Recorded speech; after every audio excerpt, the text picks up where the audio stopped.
안녕하세요. 개포동화 행복부동산 민재쌤입니다. 드디어 2025년에 시행될 세법 개정안에 대한 시행령이 발표가 되었습니다. 자, 이 내용이 막 204페이지에 달하는 방대한 양인데요. 내용을 좀 자세히 들여다보니까 정말 생각지 못한 내용들이 많습니다. 특히 부동산 관련 절세뿐만 아니라 부동산 투자의 분기점이 될 만한 내용들이 있어서 오늘 부동산 세법과 관련된 부분만 집중적으로 안내해 드리도록 하겠습니다. 끝까지 함께 하시어 도움되시기 바라겠고요. 구독과 좋아요도 함께 부탁드리겠습니다. 화면에 보신 대로 2025년 1월 16일 날 어제 발표된 자료죠. 그래서 작년에 개정된 세법 내용의 시행령을 개정한 건데 총 21개의 시행령이 개정되었습니다. 자, 이 개정된 시행령은 금년 2월 중에 공포 시행된다 이렇게 되어 있기 때문에 거의 확정적이다 이렇게 이해하시면 될 것 같습니다. 자, 이제 이 내용이 아까 말씀드린 대로 204페이지에 달하는 방대한 양이기 때문에 상당히 내용들이 엉켜 있습니다. 그래서 이제 여러분들께서 좀 이해하기 쉽게 세목별로 좀 나눠봤어요. 그래서 소득세, 종합부동산세, 임대주택 관련 아니면은 이제 상속증여세 관련 이렇게 이제 파트로 나눠봤기 때문에 하나씩 세목별로 설명을 드리도록 하겠습니다. 자, 먼저 첫 번째는 이제 임대소득세 가볍게 한번 출발해 볼 건데요. 제가 말은 가볍게 출발한다 그러는데 내용은 상당히 이게 파장이 클 내용입니다. 자, 우리가 이제 주택 임대소득세를 계산할 때 두 가지 중요한 포인트는 주택 수와 또 수입의 유형에 따라 달라졌던 것이죠. 1세대 1주택인 같은 경우에는 비과세 대상이지만 그 1세대 1주택이 공시가격이 12억이 초과하는 경우 거기다 월세 수입이 있는 경우는 우리가 임대소득세 과세 대상으로 했죠. 반면에 2주택이라 하더라도 2주택을 전부 전세로 운영하고 있다 하는 경우는 그 전세 보증금에 대해서는 임대소득세를 과세하지 않았던 것입니다. 근데 이제는 이 2주택자도 이 2주택의 합계액이 공시가격 합계액이 12억을 초과하면은 이제 임대소득세를 부과하겠다는 내용이에요. 그래서 좀 더 자세하게 살펴보면은 전세보증금 합계의 기준이 이게 12억이 넘어가면은 임대소득세를 과세한다는 얘기는 어떻습니까? 수도권에 2주택을 가지고 있으면은 나는 무조건 전세를 놔도 이제 임대소득세를 납부해야 된다 이렇게 이해하시면 될 것 같습니다. 특히나 이게 임대소득세가 발생하면은 또 하나 염두될 사항이었던 거죠. 바로 건강보험료죠. 그래서 이 내용은 첫 번째 설명드리지만은 시장에 미치는 파장은 제법 클 것이다 이런 생각을 가지고 있고요. 하나 다행스러운 것은 이 시행시기가 내년 1월 1일 이후라는 거예요. 내년 1월 이후 발생한 소득에 대해서만 이렇게 2주택도 간주 임대료로 통해서 임대소득세를 부과하겠다. 그래서 그 사이에 적정한 포트폴리오를 바꿀 필요가 있다 생각을 합니다. 자, 두 번째 사항은 대안대출을 받았을 경우에 전세보증금에 대한 이제 이자 금액이 소득공제되지 않습니까? 우리가 전세자금 대출 받았을 때, 그러니까 전세자금 받았을 때 이 납부 이자액이 소득공제를 받으려고 그러면은 꼭 지켜야 할 사항이 이 대출금, 전세대출금을 은행에서 임대인 계좌에 직접 입금시킨 금액 안에서만 소득공제를 해줘요. 근데 이제 전세제 대출도 이제 전환제도가 생겼어요. 은행에서 은행을 갈아탈 수 있게 된 것이죠. 그러면은 은행에서 은행으로 갈아탈 때는 이 은행 간에 서로 자금을 주고받는 거예요.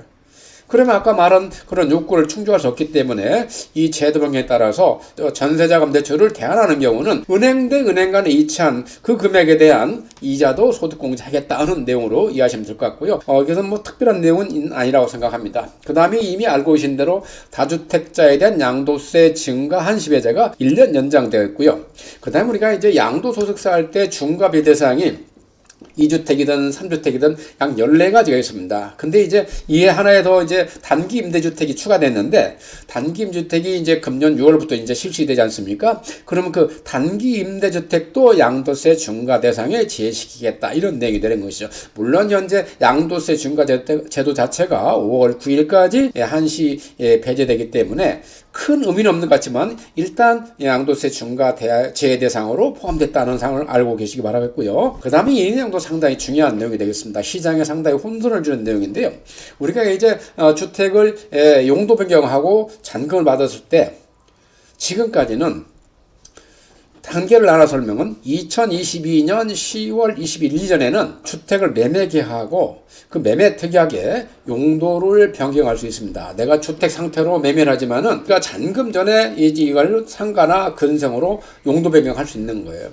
그럴 때 경우도 이 양도세 판정 기준은 매매 계약일 당시 기준으로 했습니다. 근데 이걸 2020년 10월 21일 기획재정부에서 유권 해석을 하면서 이거 안 된다. 이게 양도세 부과할 때 그 시점은 양도일 기준으로 한다. 잔금을 기준으로 해서 주택인지 상가인지 그거 보고 판단하겠다는 거예요. 상당히 시장이 혼란이 왔고 상당히 좀 어려운 경우가 많이 발생했죠. 그래서 이런 부분을 이번에 시행령 개정을 통해서 왈가왈부 보지 않고 딱 해서 우리가 주택에서 바꾸는 경우는 매매 계약을 하겠다 이렇게 했는데 이 내용도 좀 자세히 볼 필요가 있습니다. 주택 양도일로 기준하는 건 변함이 없는데 신설 조항이 자, 매매 계약에 따라 매매 특약의 사항이 있어야 되는 거죠. 주택에서 첫 번째 주택입니다. 주택에서 상가 등 주택의 용도로 이게 주택의 용도로 바꿀 때만 매매 계약을 기준으로 한다는 얘기예요. 반대 경우 상가서 주택으로 한 건 안 된다는 얘기죠. 그래서 이 부분도 좀 더 명확하게 인식해 버렸고요. 시행일은 전부 다 이게 이영 시행일 이후에 매매 계약이 체결되어서 양도하는 게 투신한다 하는 내용이 되어 있고요. 하나씩 다시 설명하면은 시행일 이후에 체결되는 매매 계약. 그다음에 아까 말씀드린 대로 매매 계약에 따라서 주택에서 주택의 용도로 가능하면은 우리가 주택 양도일이나 매매 계약 기준에서 양도세의 가세를 판단한다. 여부를 판단한다. 이렇게 이해하시면 될 것 같습니다. 자, 그 다음에 이제 이것도 좀 상당히 중요한 내용인데요. 주택 임대 사업자는 거주주택 비과세라는 가장 큰 특례 사항을 가지고 있죠. 그런데 이 부분을 대해서 현재는 생애 1회에 불과하게 됐습니다. 자, 생애 1회에 하나 돼요. 거주주택 비과세는 2년 실거주를 하면은 그 주택을 팔 때 우리가 비과세를 해준다는 얘기인데 이거 생애 1회로 하는데 이걸 횟수 제한을 푸는 거예요. 상당히 획기적인 내용이죠. 원래 없던 걸 이렇게 이제 생애 1회로 제한했는데 이제 문재인 정부 때 있던 규제가 좀 풀렸다는 얘기가 되겠습니다. 그 다음에 이제 이 임대주택 범위에 장기 임대주택인데 이 단기 임대인간 임대주택도 포함시켰다 이런 내용이 되겠고요. 자, 여기서 우리가 하나 볼 것은 이제 거주주택의 비과세 부분은 생애 1회에서 수차례 발생할 수 있기 때문에 이런 부분도 우리가 절세 전략에 잘 활용할 필요가 있다 이렇게 생각이 되겠습니다. 자, 요것뿐만 아니라 자, 우리야 이제 이렇게 제도 에 따라서 이제 발생한 양도 차익을 어떻게 할 것이냐. 지금까지는 이렇게 됐습니다. 상당히 어려운 용어 나오는데 한번 보세요. 자, 직전 거주주택, 보유주택. 이게 뭔 말인지 이해가 되십니까? 저도 읽으면서 납득 안 가는데, 자, 이것을 명쾌하게 정리를 하면은, 자, 장기 임대주택, 이것을 직전 거주주택, 보유주택이라고 합니다. 자, 장기 임대주택을 내가 갖고 있고 거주주택을 가지고 있는데 거주주택은 이미 비과세를 받고 처분했어요. 그 다음에 이제 남은 임대주택을 임대 의무 기한을 채우고 내가 거기 살면 그게 이제 거주주택이 되는 거예요. 그런데 그 거주주택이라 하면은 헷갈리 혼동이 되니까 직전 거주주택, 보유주택 이렇게 이제 명칭을 하는 겁니다. 그래서 이제 그런 부분을 이해하시기 바라겠고요. 자, 이것을 갖다가 양도 차익 계산할 때는 어떻게 했느냐? 직전 거주주택, 보유주택이 1세대 1주택 그 하나만 가지고 있을 때 2년 이상 거주하면은 직전 거주주택 양도 후 발생한 양도 차익에 대해서는 비과세한다는 얘기였어요. 그렇지 않은 경우는 전부 다 가세하는 걸로 했습니다. 그런데 이번에는 이제 거주주택의 비과세를 평생 이 생애 1회에서 이제는 횟수 제한을 풀었잖아요. 그러니까 다주택자도 거주주택 비과세를 돌아가면서 쓸 수 있는 것이죠. 예. 그래서 그 부분을 풀었기 때문에 이제 그 양도 차익 계산당도 이제는 전부 다 무조건 이제 그 직전 거주주택을 처분해 발생한 양도 차익은 다 인정하겠다 이런 내용이 되겠습니다. 자, 이해하시기 바라겠고요. 그 다음에 이제 종합부동산세에 관련된 내용이 되겠습니다. 자, 종합부동산세는 이 알고 계시죠? 종합부동산세 가세할 때 주택수가 상당히 의미가 있는데 그 주택수 산정할 때 여러 가지 예외되는 주택지 있죠? 일시적 2주택, 뭐 상속주택 이런 게 있는데 지방저가주택이 우리가 종합부동산세 우리 주택수 산정할 때 예외되는 조항이었습니다. 그게 이제 현재 공시 가격이 3억 이하였는데 이제는 4억 이하로 올린 거예요. 그럼 법이 개정되면서 여기에 맞게 이제 시행령을 구체화시킨 것이죠.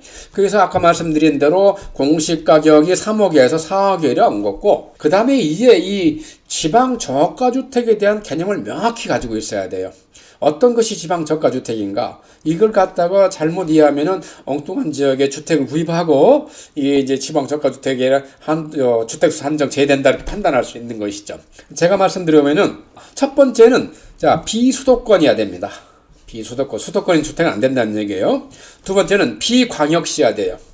세 번째는 비세종시여야 돼요. 이 세 개 조건을 갖춘 상태에서 우리가 비수도권이라고 하는데 수도권에서 해당되는 지역이 세 지역이 있습니다. 연천과 강화와 옹진, 이게 시기엔 접경지역이라고 볼 수 있는 거죠. 자, 이 지역은 수도권에 있지만은 지방 저가주택을 인정하겠다는 얘기예요. 그 다음에 이제 광역시 소속가 하고 있는 군 지역에 있는 주택도 지방 저가주택 인정하고 세종시에 속하는 읍면 지역에 있는 주택도 지방 저가주택으로 인정하겠다는 내용이 되겠습니다. 자, 이런 내용을 잘 염두에 두시고 지방 저가주택 할 때 참고하시 바라고, 특히 지방 저가주택 할 때는 수차례 이렇게 영상을 통해서 말씀드리는데 꼭 동일인 명의로 해야 된다는 얘기예요. 배우자 명의로 했을 때는 1세대 2주택자로 간주한다는 거 꼭 잊지 마시기 바라겠습니다. 자, 그 다음에 이제 인구 감소 지역에 대한 이제 주택을 취득했을 경우에 이제 과세 특례 조항이 되는데, 자, 이런 사항도 상당히 디테일하게 볼 필요가 있습니다. 조건이 있는데, 자, 첫 번째 1주택자여야 됩니다. 1주택자가 자 2014년 1월 4일부터 2026년 12월 31일 사이에 인구 감소 지역 내 주택을 취득해야 돼요. 세 가지 조건이 있는 거죠. 첫 번째 1주택자, 두 번째 기간, 세 번째 지역. 이 세 가지 조건을 다 일치하면 이게 1세대 1주택자 특례를 적용하겠다는 거예요.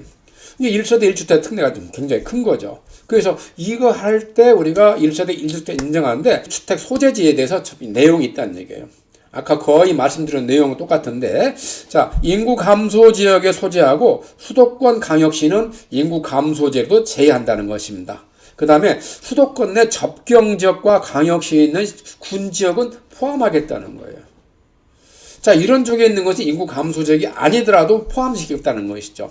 그 다음에 또 하나 유의할 것은 기존 1주택자와 동일한 시군구에서 주택을 신규 취득하면 그것도 인정 안 하겠다는 내용이죠. 참고하시 바랐고요. 이때 우리가 하는 것은 공시가격이 4억 원 이하여야 되고요. 이 4억 원 이하가 중요할 때 양도세와 종부세에 따라 다릅니다. 왜냐? 양도세도 1세대 1주택 과세 특례가 있고 종부세도 1세대 1주택 과세 특례가 있잖아요. 그래서 양도세 판정할 때는 우리가 이 4억 여부를 취득 시점 보겠다는 거예요. 취득할 때 공시가격이 4억 이하였으면은 우리가 이것은 1세대 1주택 특례를 주겠다 이런 내용이 되었고요. 종부세는 과세 기간입니다. 그래서 매년 달라지는 거예요. 매년 공시가격이 바뀌잖아요. 그래서 매년 달라지기 때문에 그 공시가격 변화에 따라서 어떤 때는 이게 인구 감소 지역에 따른 주택 특례 대상이 되기도 하고 어떤 때는 안 되기도 하는 거예요. 이게 상당히 신경 써야 될 부분이죠. 여기에 따라서 이제 세금이 많이 달라지고, 특히 우리가 종부세 같은 경우 3주택 같은 경우는 우리가 2에서 5%의 아주 높은 이자 세율이 적용되잖아요. 그렇기 때문에 그런 부분을 우리가 좀 더 깊숙하게 염두에 두실 필요가 있다 하겠습니다. 자, 이 내용을 이제 제 시행령으로 확정된 거고요.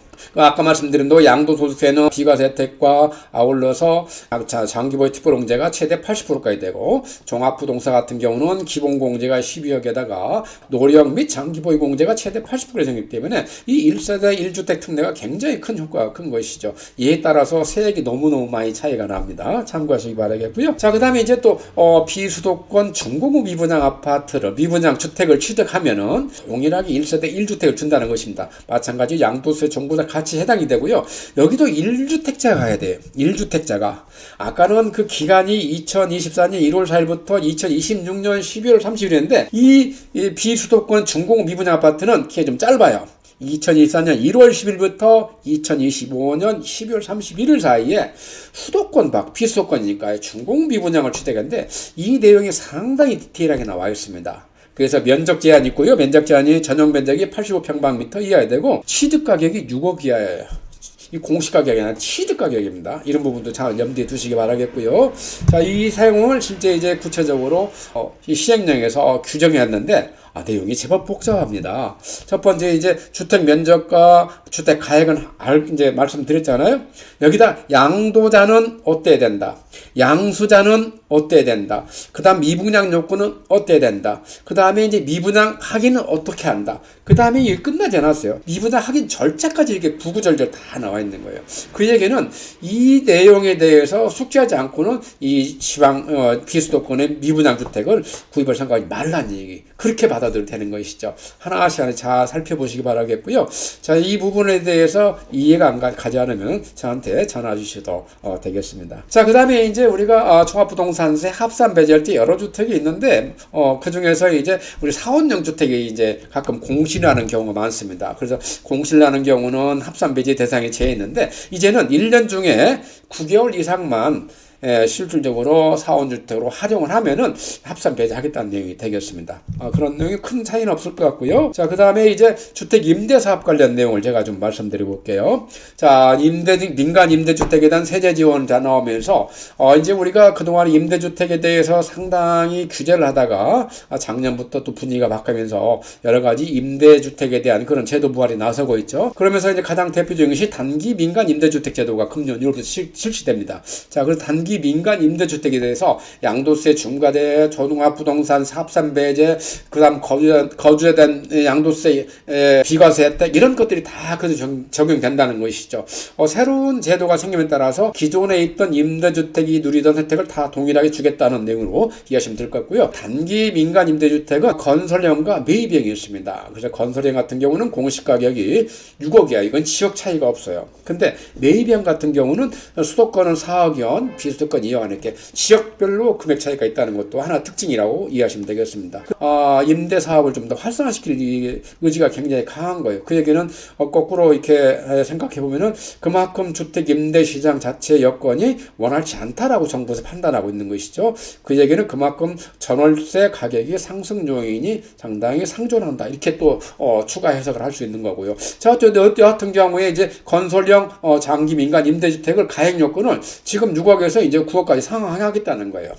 상향하고 그 다음에 이제 우리가 35 이상 건설하거나 35 이상 매입해서 우리가 임대하는 경우도 똑같이 가액 요건을 상향하겠다는 거예요. 35 이상 건설은 12억, 매입 임대는 9억, 비수도권 6억 이렇게 올리겠다는 내용이죠. 그래서 이런 내용이 이제 법이 바뀌기 때문에 해당 맞게 시행령을 개정한 것인데 여기서 하나 우리가 눈여볼 것은 매입에서 무수가 35씩 이상 매입해가지고서 임대를 하겠어 이렇게 생각할 수 있는데 정부에서는 이미 임대 시장을 개방하고 있는 것입니다.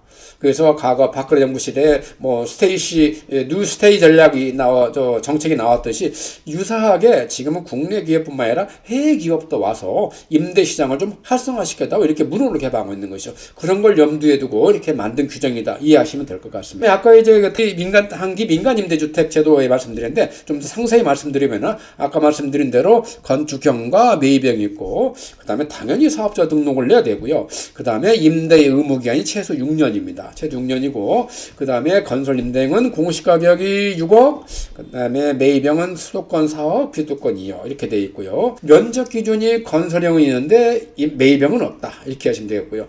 또 최소 호수도 건설형은 2호 이상인데 매입형은 1호 이상 횟수 제한이 없기 때문에 그 차이는 없다 이렇게 하면 되겠습니다.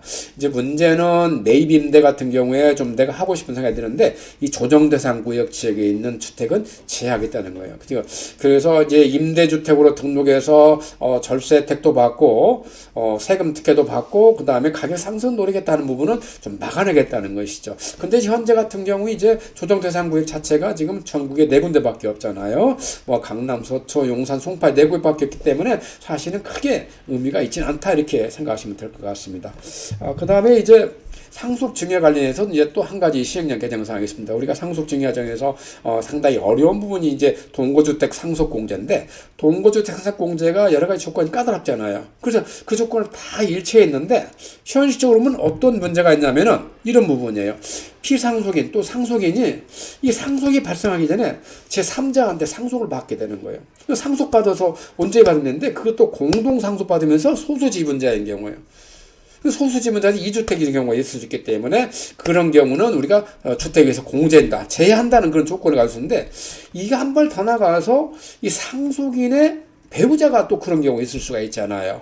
자, 거기까지 이번에는 확산해서 상속인의 배우자가 이렇게 제3자로부터 상속받았고 그 상속이 공동지분에서 소수지분 속할 때는 주택수 제한다. 이런 내용으로 이해하시면 되겠고요. 자, 이런 부분도 상당히 시장에 합리화시키는 방향이라고 생각합니다. 이제 마지막으로 거주자 판정 기준이 되겠는데요.